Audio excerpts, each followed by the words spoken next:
Ingia. Ingia. Baby, mambo.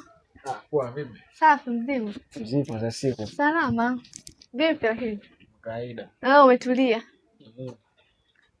Basi sikuwa tucheze. Nini pale? Pale. Sasa gani ndio mchezo? Najua bwana, let's tucheze. Kuna mchezo ni wazima huko. Basi haina shida. Ngoja mchezo huu kwenye simu. Simu? Nikutumie kodi tucheze. Wewe ulijifunza wapi?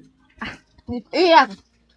Kule nilikwenda kwa rafiki yangu, anaitwa Juma, huyo anacheza, yani kati yeye bwana anifunga. Yaani kwa sababu nilikuwa sijui, sasa akanifundisha sasa hivi. Yaani anacheza huyo. Juma akanifundisha, tulikuwa tunacheza tunafurahi wenyewe. Sasa hivi na mimi naweza.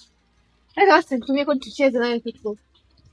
Wewe siku zile si ulikuwa usemi kwamba upendi nicheze futu mpaka ulikuwa unanipigia simu nasema nakalia magame upokee simu zako. Sasa hivi imekwaje? Sasa jamani baby, tulikuwa zamani ile, sasa hivi sasa ndio nishaanza kujua, nimejua ladha yake. Acha nayo bwana, zamani shapita. Wewe sipo tucheze. Sawa sawa. Juma usharugongea tayari.